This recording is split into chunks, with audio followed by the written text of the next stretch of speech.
Welcome to my YouTube channel. I am Dreams Updates. Thank you so much for great support. For my returning subscribers, thank you so much. For those who have not subscribed, hit the subscription button. Let's get to 1,000 subscribers. Kenyans, now Kasmuel Mwakaure has been dumped mercilessly because now Kasmuel Mwakaure ameandika the letter direct to William Samuel Ruto.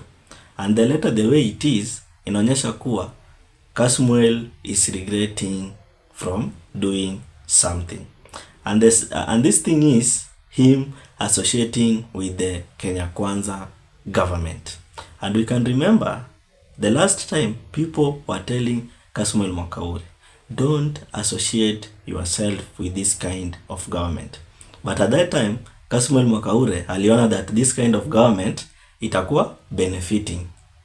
Yeah? So now anakuja na kuandika the letter direct to William Samuel Ruto to tell him some things in which I will read through the letter. And Kasmuel Mwakaure is now trying to convince the people of Kenya to sympathize with him, in which the people of Kenya will not do such a thing. Ukiambiwa kitu na usiki, enda baadaye upate matokeo wewe peke yako. So now Kasmuel, at that time, people were telling him, please Kasmuel, don't go and associate yourself with this kind of government.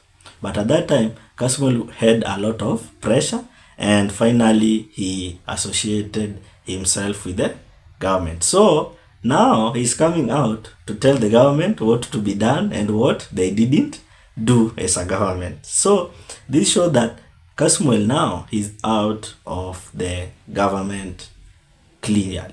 So now let us read the letter of Kasmuel, then we proceed. So the heading of the letter is saying an open letter to the President of the Republic of Kenya. Dear William Samuel Ruto, I write this because I am still alive, and I am alive either because I am a coward or because I have been spared by chance.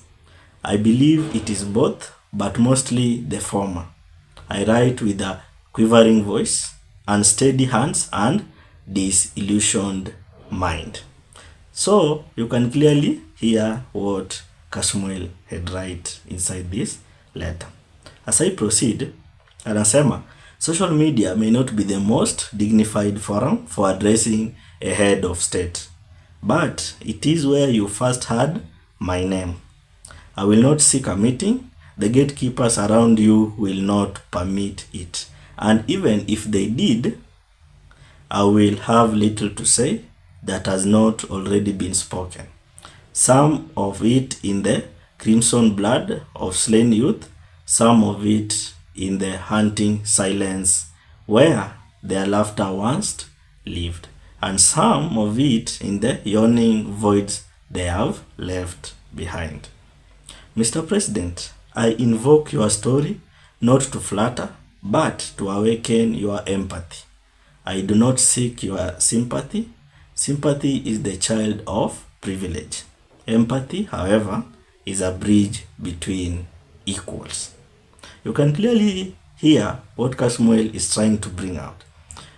Now, like you, I am a young man of humble, some might say ignoble origin, and anyone who has ever been poor never forgets it, no matter how many riches they acquire. My generation carries a burden. Your generation struggles to define. To us, it is unmistakable. It is called justice. Your peers accuse us of entitlement, laziness, fragility perhaps. But if you are weak in patience, we are strong in conviction. If we lack decorum, we compensate with moral clarity. When Parliament sought to impose a finance bill that would render our lives even more unbearable, we took to the streets. Not for clout, but for survival, for bread, for bus fare, for menstrual pad for our lovers, and diapers for our children.